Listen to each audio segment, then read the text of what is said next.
الحمد لله نحمده ونستعينه ونستغفره ونؤمن به ونتوكل عليه ونعوذ بالله من شرور أنفسنا ومن سيئات أعمالنا من يهده الله فلا مضل له ومن يضلله فلا هادي له ونشهد أن لا إله إلا الله وحده لا شريك له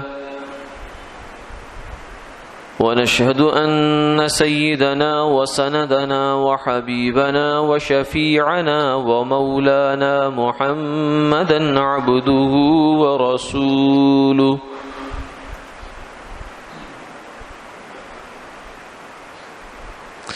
أما بعد فقد قال الله تبارك وتعالى ولا تصعر خدك للناس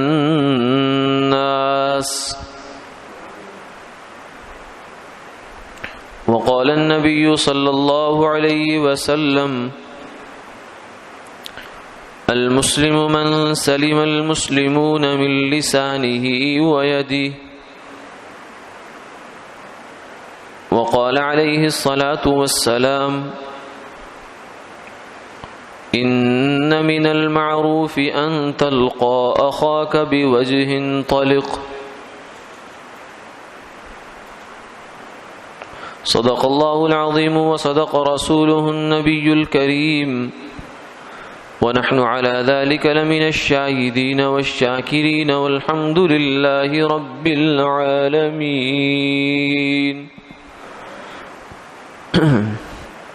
اللهم صل على محمد.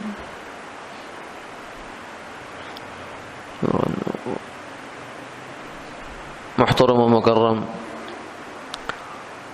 حاضرین و سامعین،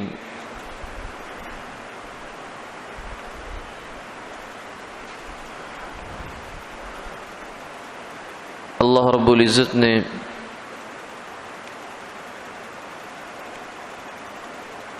ہمیں انسان بنایا ہے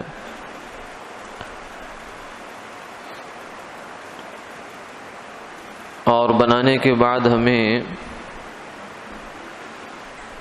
دونوں قسم کی استعدادیں اور صلاحیتیں عطا فرما دی ہیں۔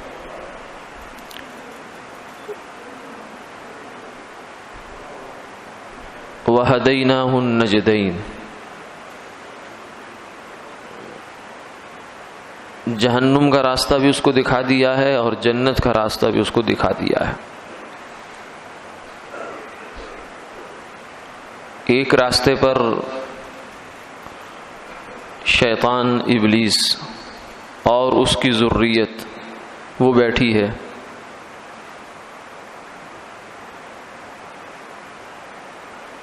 انما یدعو حزبہ لیکونوا من اصحاب السعیر، وہ اپنی پارٹی اکٹھی کر رہا ہے تاکہ یہ لوگ جہنم میں چلے جائیں۔ واللہ یدعو الی دار السلام ویہدی من یشاء الی صراط مستقیم۔ دوسری طرف اللہ ہے اور اس کے پیغمبر ہیں جو لوگوں کو جنت کی طرف بلا رہے ہیں، دعوت دے رہے ہیں، اور جو سیدھے راستے پہ چلنا چاہتا ہے اسے سیدھا راستہ دکھاتے ہیں۔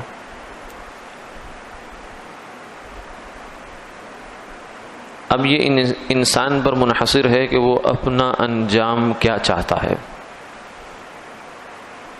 جیسا آغاز ہوگا ویسے ہی انجام ہوگا۔ اگر آدمی سمندر کے راستے کا سفر شروع کرے تو سمندر کی طرف جائے گا، ایسے راستے کو انتخاب کرتا ہے کہ جس کی انتہا سمندر پر ہے تو اسے اسی راستے پر چلنا چاہیے، اور اگر وہ کسی پہاڑی علاقے کے طرف جانا چاہتا ہے تو پھر اسے وہی راستہ اختیار کرنا چاہیے۔ راستے دونوں کھلے ہیں، بنانے والے نے دونوں بنا دیے ہیں امتحان کے لیے، آزمائش کے لیے، اور کھول کھول کر بیان کر دیا ہے کہ یہ راستہ غلط ہے، یہ راستہ سیدھا ہے، کوئی ابہام نہیں چھوڑا۔ آقا علیہ الصلوۃ والسلام نے فرمایا ترکتکم علی ملۃ حنیفیۃ سمحۃ بیضاء، کہ میں نے تمہیں ایسی شریعت پر چھوڑا ہے، ایسے راستے پر چھوڑا ہے کہ جو بالکل سیدھا ہے اور روشن ہے، ایسا روشن ہے کہ وہاں رات کے 12 بجے بھی اتنی روشنی ہے جتنی جون جولائی میں دوپہر کے وقت میں سورج کی ہوتی ہے، بلکہ یہ سورج کی روشنیاں تو اس کے سامنے کچھ بھی نہیں، جتنا وہ روشن راستہ ہے۔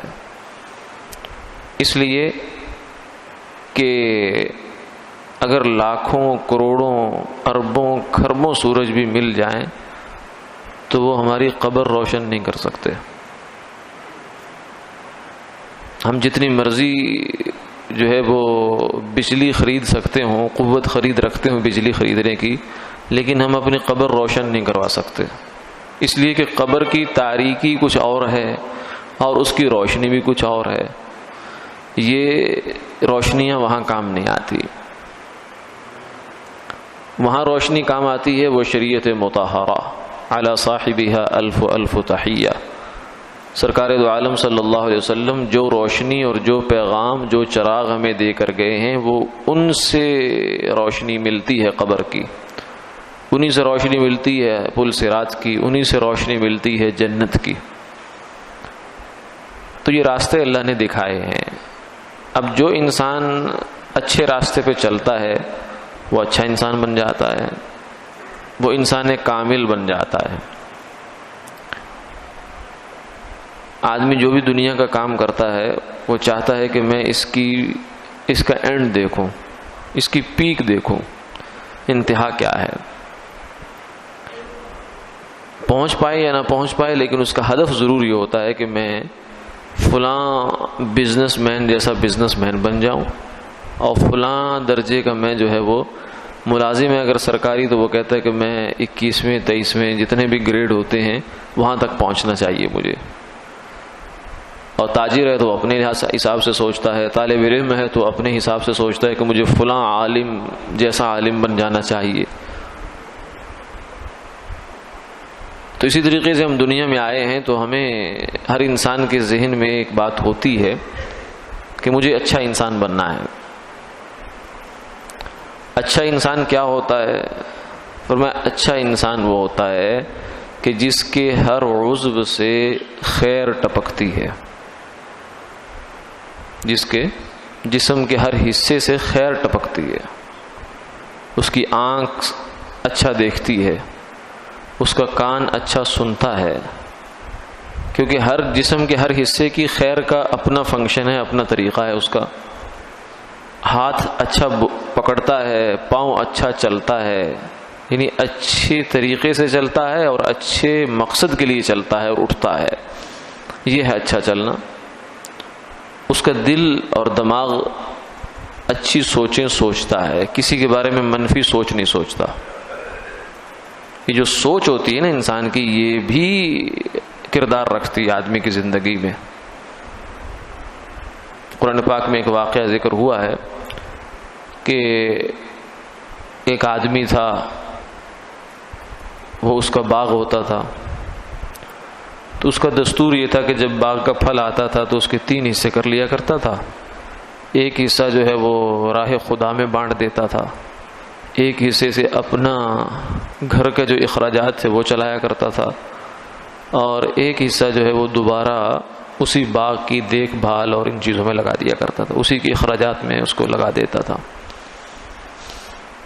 تو اس کے جب وہ فوت ہو گیا تو بیٹوں نے کہا کہ باپ تو ہمارا بڑا پاگل تھا، جو نئی نسل آتی ہے نا یہ اگلوں کو پاگل ہی سمجھتی ہے، ہر کے عام امارت نو ساخت، ہر نیا آنے والا پچھلوں کو یہ کہتا ہے وہ تو بیوقوف رہے، ہمارے باپ دادا تو بیوقوف رہے تھے، یہاں تو اتنی بڑی مارکیٹ بن سکتی ہے، انہوں نے کچھ کیا ہی نہیں، اتنا چانس تھے اتنا بزنس کرنے کے، فلاں بینک سے لون لو اور یہ کرو اور وہ کرو، فلاں کرو فلاں کرو اور یہ کر گزرو، اور ان کو بڑا افسوس رہتا ہے کہ ہمارے باپ داداؤں نے تو کچھ کیے ہی نہیں. تو ایسی کچھ سوچ ان کو بھی آئی، کہنے لگے کہ باپ ہمارا پاگل تھا کہ اتنا محنت کوشش کرنے کے بعد جو آمدن ہوتی تھی وہ ساری غریبوں میں بانٹ دیتا ہے. حالانکہ وہ ایک حصہ بانٹتا تھا، ایک حصہ گھر لاتا تھا، لیکن یوں سمجھیے کہ آدھو آدھی، آدھا راہ خدا میں دے دیا اور آدھا اپنے گھر لے آیا. تو اس لیے اب ہم ایسا نہیں کریں گے، ہم ایسا نہیں کریں گے. ہم سارے کا سارا مال اٹھا کر گھر ہی لے آئیں گے. غریب جانے اور ان کا کام، ہم نے کوئی ٹھیکہ تھوڑی لے رکھا ہے ساری دنیا کا.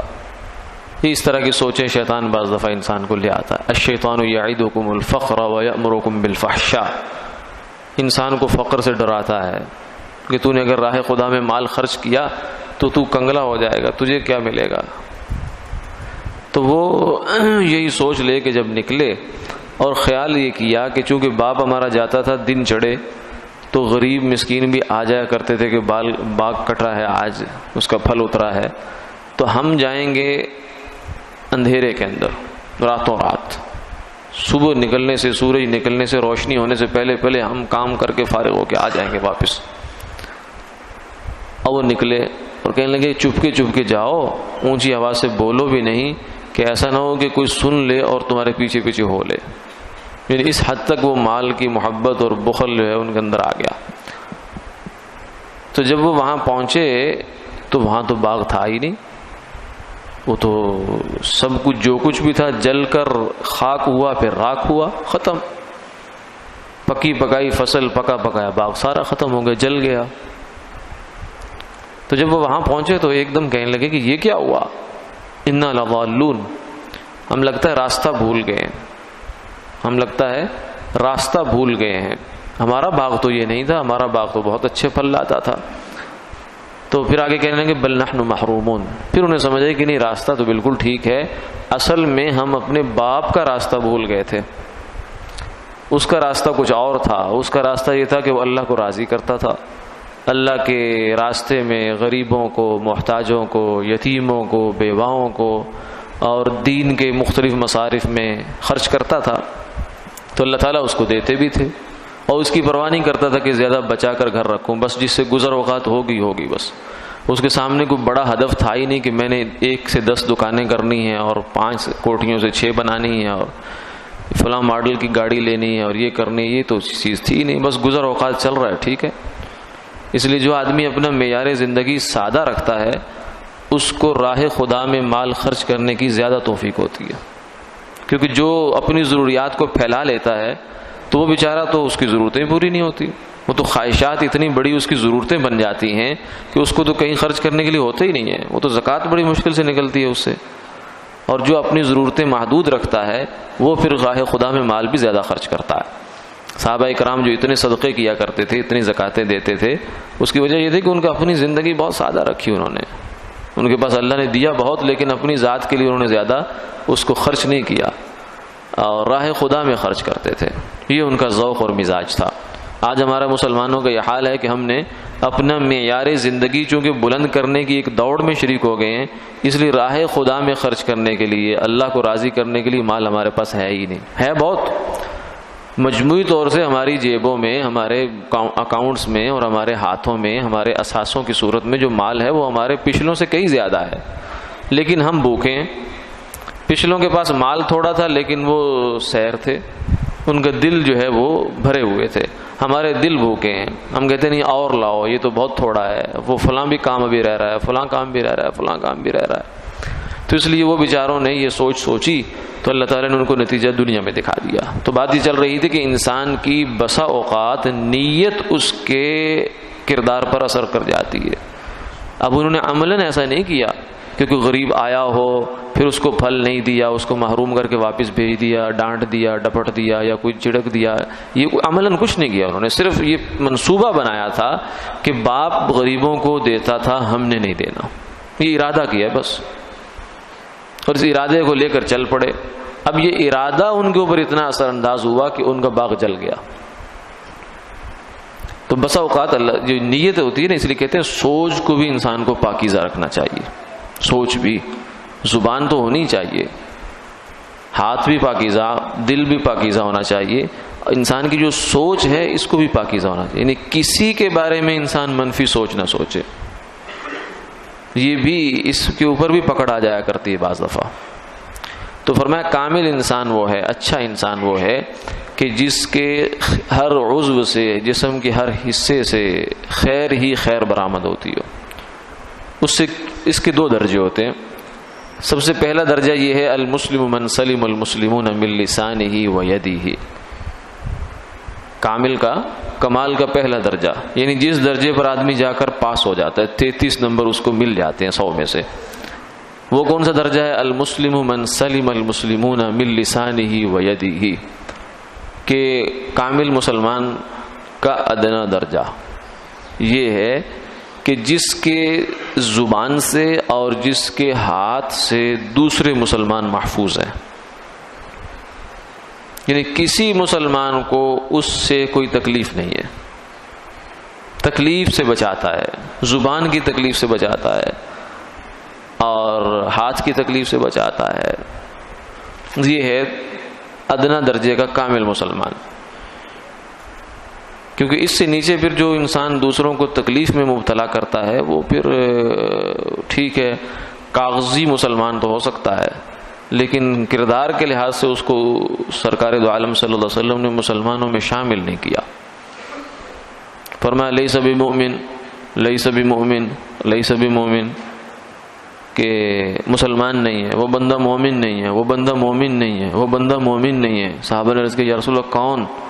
فرمایا کہ جس کے پڑوسی اس کے شر سے محفوظ نہ ہو. 3 دفعہ فرما دیا.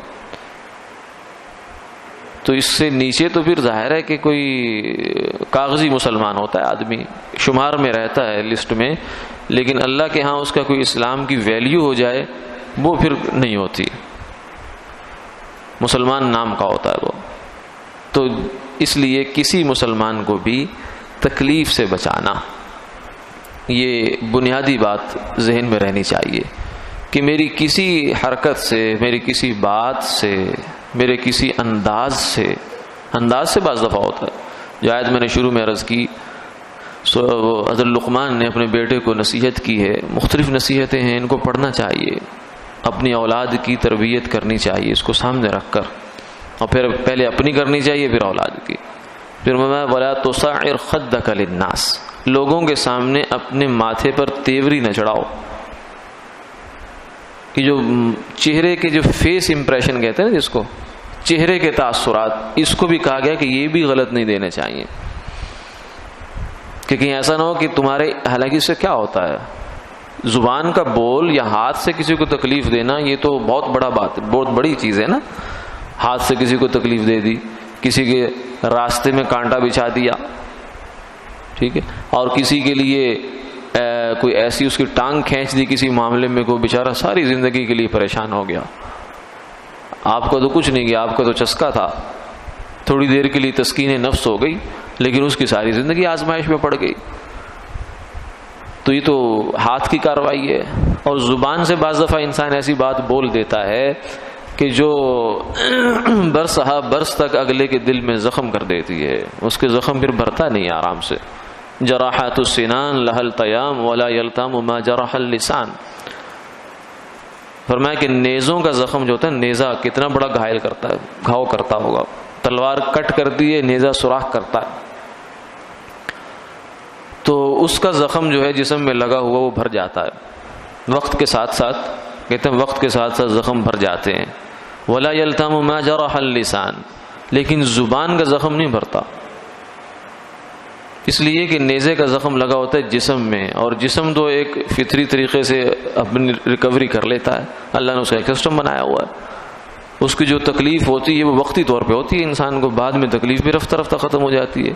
لیکن جو زبان کا زخم ہے یہ روح پہ جا کے لگتا ہے انسان میں، یہ دل پہ لگتا ہے جا کے، یہ دل کو توڑتا ہے، دل ٹوٹ جاتا ہے اس سے انسان کا.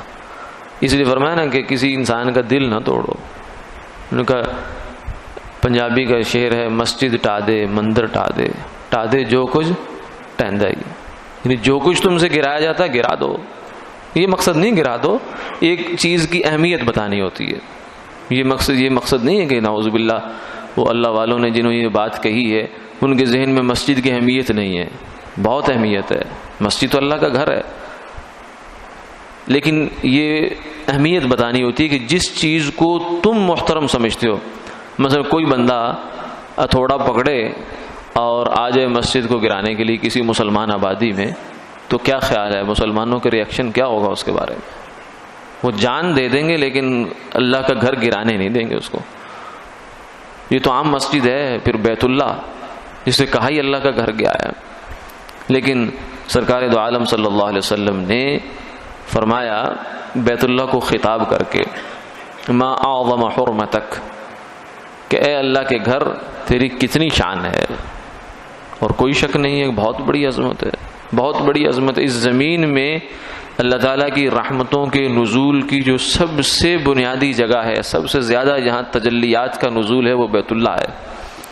ہر روز 120 رحمتیں وہاں اترتی ہیں، جس میں سے 60 طواف کرنے والوں کے لیے، 40 نماز پڑھنے والوں کے لیے، 20 اس کو صرف دیکھنے والوں کے لیے ہوتی ہیں.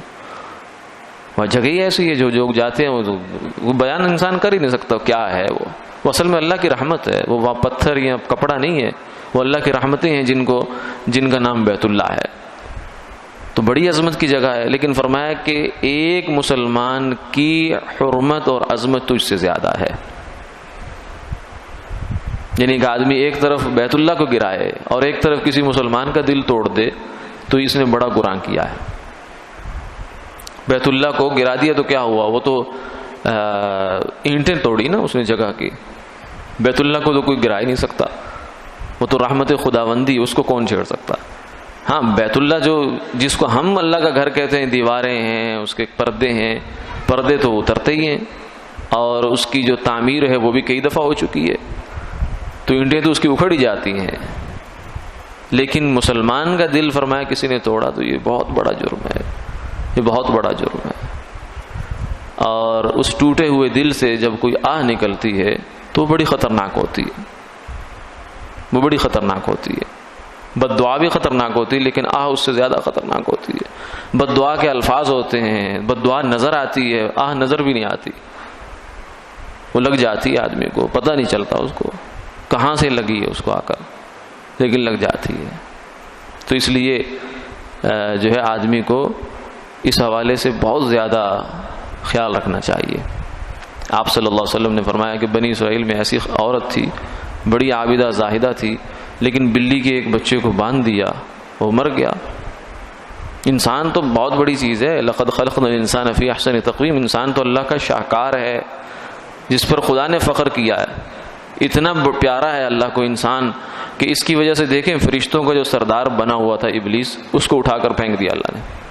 اس نے کہا کہ انسان کو سجدہ کر، اس نے کہا نہیں کرتا. کہ اخرج فإنک رجیم، نکل جا تو مردود ہے.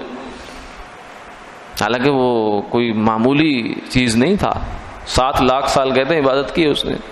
زمین کے کوئی چپا ایسا نہیں جہاں اس نے سجدہ نہیں کیا، ٹھیک ہے. لیکن اس کے باوجود انسان کی قدر نہیں کی، عظمت نہیں کی، تو اللہ نے اس کو اٹھا کر پھینکا ہے. تو وہ بلی چھوٹی سی ہے، اس کو اس نے مار دیا ہے، بیچارگی کی حالت میں بیچاری مر گئی. تو فرمایا کہ اس کو جہنم میں جانا پڑا. عذبت فی حرۃ، ایک بلی کی وجہ سے اس کو عذاب کا سامنا کرنا پڑا. تو اس لیے کسی مخلوق کی بھی نہ ہو، جہاں شریعت نے اجازت دی ہے وہ تو اپنی جگہ ہے، لیکن جہاں شریعت نے ہمیں اجازت نہیں دی کسی کو اذیت دینے کی، کسی کو ستانے کی، وہاں اگر انسان کسی کے ستانے کا ذریعہ بنتا ہے تو اس سے ڈرنا چاہیے، اللہ کی پکڑ سے ڈرنا چاہیے. یہ بعض دفعہ بڑی خطرناک بات ہو جاتی ہے. ایک بزرگوں نے ایک واقعہ لکھا ہے، فرمانے لگے کہ ایک آدمی، اس کی بیوی بچے بھی تھے، پہلے ایک بیوی تھی اس کے پاس، بچے بھی اللہ تعالیٰ نے دیے ہوئے تھے. لیکن بعض دفعہ آدمی جب نظر کی حفاظت نہ کرے نا تو یہ نظر آدمی کو آزمائش میں ڈال دیتی ہے. جیسے فرمایا النظرۃ سہم من سہام ابلیس، یہ جو آنکھ ہے نا ہماری، یہ ہماری نہیں ہے، یہ شیطان کے تیروں میں سے ایک تیر ہے. یہ جب کسی نشانے پہ پڑتی ہے تو اس کا یہ مطلب نہیں کہ ہماری آنکھ نشانے پہ پڑی، نہیں، شیطان کا تیر ہمارے دل پر آ کے لگ گیا ہے اور ہے بھی زہر آلود. تو وہ کہیں اس کی آنکھ لگ گئی اور کسی عورت سے، تو اس نے کہا کہ میں شادی کرنا چاہتا ہوں. تو اس نے کہا ہاں ٹھیک ہے، لیکن میری ایک شرط ہے کہ جو تیری پہلی بیوی ہے اس کو طلاق دے. چلیں دوسری شادی جرم نہیں ہے لیکن انصاف کے ساتھ. فَإِنْ خِفْتُمْ أَلَّا تَعْدِلُوا فَوَاحِدَةً، اگر فرمایا کہ انصاف نہیں کر سکتے تو پھر ایک پر ہی گزارا کرو. کیوں؟ اس لیے کہ جس آدمی کی 2 بیویاں ہوں اور حدیث پاک میں آتا ہے ان کے درمیان انصاف سے کام نہیں لیتا، تو قیامت والے دن ایسے حال میں آئے گا کہ ایک طرف اس کی فالج زدہ ہوگی. مفلوج ہوتا ہے نا، جیسے ایک طرف بالکل بیکار ہو گئی. تو اس نے خیر ایسا کیا کہ اس نے کہا ٹھیک ہے. آدمی پاگل ہو جاتا ہے جب خواہش انسان کے دماغ پہ مسلط ہوتی ہے. حبک الشیء یعمی ویصم، کسی چیز کی محبت تمہیں اندھا بھی کر دیتی ہے، بہرا بھی کر دیتی ہے. تو اس لیے فرمایا کہ اگر انسان نے اندھا بہرا ہونا ہی ہے تو اللہ کی محبت میں ہو، اس کا تو فائدہ ہی فائدہ ہے. بلکہ اللہ کی محبت بینا کرتی ہے، نابینا نہیں کرتی. وہ تو آنکھوں سے پردے ہٹاتی ہے. یہ تو غیر کی محبت ہے، گناہ کی محبت اور شیطان کی محبت ہے جو انسان کو نابینا کر دیتی ہے. تو وہ محبت میں ایسا گرفتار ہوا کہ اس نے کچھ نہیں سوچا کہ وہ ایک آخر اتنی زندگی اس نے تیرے ساتھ گزاری ہے، تیری خدمت کی ہے، اس نے تیرے ساتھ وقت گزارا ہے، بچے جنے ہیں تیرے، اور اس نے ایسا شیطان اس پر مسلط ہوا کہ اس نے اس کو طلاق دے دی، اس کو فارغ کر دیا اس کی وجہ سے. اب وہ کیا ہوا؟ اس بیچاری نے کیا کر سکتا تھا؟ اس کے ساتھ پاس تھا ہی کیا کر سکتی؟ مرد کے پاس تو ایک اختیار ہوتا ہے نا، اور یہ بعض دفعہ اس اختیار کو تلوار بنا کر عورت کے سر پہ لٹکاتا ہے کہ تو 2 لفظوں کی مار ہے. یہ بہت غلط بات ہے، یہ دھمکی بہت غلط بات ہے. اس لیے کہ اس کو دھمکی دینے سے پہلے آدمی یہ سوچے کہ میرے اوپر بھی کچھ تلواریں ہیں. جس خدا نے مجھے ڈھیل دے رکھی ہے، میں صبح سے شام تک اس کی کتنی نافرمانیاں کرتا ہوں، وہ بھی تو مجھے چھوڑتا ہے، اور میں اب آگے جو ہے حکمران بن گیا ہوں کہ یہ نہیں ہوتا، وہ نہیں ہوتا، فلاں نہیں ہوتا، فلاں نہیں ہوتا. تو بہرحال اس نے اس کو فارغ کر دیا. تو اب اس بیچاری کی آہ لگی، آہ نکل گئی. اس لیے بات یہ ہو رہی تھی کہ بد دعا اور آہ سے بچنا چاہیے.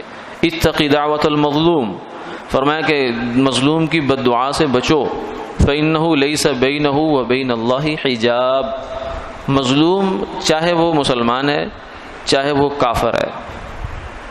کہتے ہیں نا کہ مستجاب الدعوات، فلاں بڑا بزرگ ہے جی، دعا اس کی قبول ہوتی ہے، کیونکہ یعنی اللہ کے ساتھ اتنا کلوز ہے، اتنا اس کا تعلق ہے کہ اللہ اس کی بات قبول کر لیتے ہیں اپنے فضل سے. یہ ٹھیک ہے، بہت بڑی بات ہے، معیار فضیلت ہے یہ. لیکن مظلوم جو ہوتا ہے نا، مظلوم، وہ اس کو اس کے ظلم کی وجہ سے یہ درجہ مل جاتا ہے. اس پر ظلم ہوا، لیس بینہ وبین اللہ حجاب، اس کے درمیان اور اللہ کے درمیان کوئی پردہ رہتا ہی نہیں ہے، ڈائریکٹ اس کا رابطہ ہو جاتا ہے اللہ سے. اور اس کے دل سے جب وہ بد دعا نکلتی ہے تو وہ پھر عرش کو ہلا کر رکھ دیتی ہے. پھر وہ جلد یا بدیر وہ اس کا اثر دکھاتی ہے اپنا. تو اس لیے وہ جب اس کے دل سے آہ نکلی تو اب وقت کے ساتھ ساتھ کچھ وقت گزرا تو جو اس کی پہلی بیوی تھی، دوسری بیوی تھی جس نے اس کو پہلی کو طلاق دلوائی تھی، اس کے یہاں رخسار پر چہرہ مجمع المحاسن کہتے ہیں کہ خوبصورتی ساری یہاں انسان کی مرتکز جمع ہوتی ہے. تو جس چیز کی وجہ سے وہ فتنے میں پڑا تھا، جس فتنے نے اس کو جس ظلم پر آمادہ کیا تھا، اسی جگہ اللہ تعالیٰ نے اس کا انجام اس کو دکھایا کہ اس کا جو رخسار تھا، گال تھا، اس کے اوپر پھوڑا نکلا کینسر کا. کیونکہ ظلم تو اس نے بھی کروایا نا. ٹھیک ہے، کیا ظالم بنا تو مرد تھا، لیکن مطالبہ تو اس نے کیا، ڈیمانڈ تو اس نے کی کہ ایک عورت بیچاری جو ہے وہ ادھیڑ عمر میں ہوگی یا کس عمر میں ہوگی، بچے لے کر وہ چاہے گی، پتہ نہیں اس کے ماں باپ ہیں نہیں ہیں، بہن بھائی ہیں نہیں ہیں، کہاں جائے گی، کہاں پھرتی رہے گی بیچاری. تو اس کو نکال دیا اس نے گھر سے. تو ظلم تو یہ کروانے والی تو یہ ہے اور کرنے والا وہ ہے. تو انجام اللہ نے دنیا میں دکھا دیا دونوں کو. اور وہ اتنا عجیب پھوڑا کہ اس کی اتنی بدبو نکلتی تھی کہ کئی فٹ تک قریب آدمی اس کے کھڑا نہیں ہو سکتا تھا. یہ ہوتا ہے انجام. اس لیے فرمایا اتقی دعوت المظلوم، کسی مظلوم کی آہ سے بچو، اس کی فریاد سے بچو، اس کی بد دعا سے بچو، اور کسی کا دل نہ دکھائے انسان۔ فرمایا ادخال السرور فی قلب المؤمن من اعظم القربات، کسی مسلمان کے دل میں خوشی پیدا کر دینا، خوش کر دیں، اس کا دل خوش کر، بیچارہ پریشان ہو کے آیا ہے، آپ نے 2 باتیں کر کے اس کو خوش کر دیا ہے، تو آپ کا کیا گیا؟ کچھ نہیں گیا، لیکن اس کا دل خوش ہوا، اللہ کی نظر رحمت آپ پر پڑنا شروع ہو گئی۔ ان من المعروف ان تلقى اخاك بوجه طلق، فرمایا کہ یہ بھی نیکی ہے کہ تم کسی مسلمان بھائی کو خندہ پیشانی سے مل لو، ہنس کر ملو۔ جب تم ہنس کر ملو گے تو اس کا دل خوش ہو جائے گا، دل خوش ہوگا تو اللہ خوش ہو جائیں گے۔ اللہ تعالیٰ تو اپنی مخلوق کو خوش کرنے والوں پر خوش ہو جاتے ہیں، تو اس لیے اس چیز کا ہمیں معاشرت میں خیال رکھنا چاہیے، اور اس میں ہمارے سارے متعلقین ہی شامل ہیں۔ ہم یہ سمجھتے ہیں کہ بعض دفعہ جو ہنس کر ملنا، مسکرا کر ملنا، دکاندار سمجھتا ہے گاہک سے تو میرا فرض بنتا ہے، ٹھیک ہے، اور وہ بھی اس گاہک سے جس کے بارے میں مجھے پتا ہے کہ اس نے سودا خریدنا ہے، وہ مسکراہٹ تو بازاری مسکراہٹ ہے، وہ تو مطلب کی ہے نہیں۔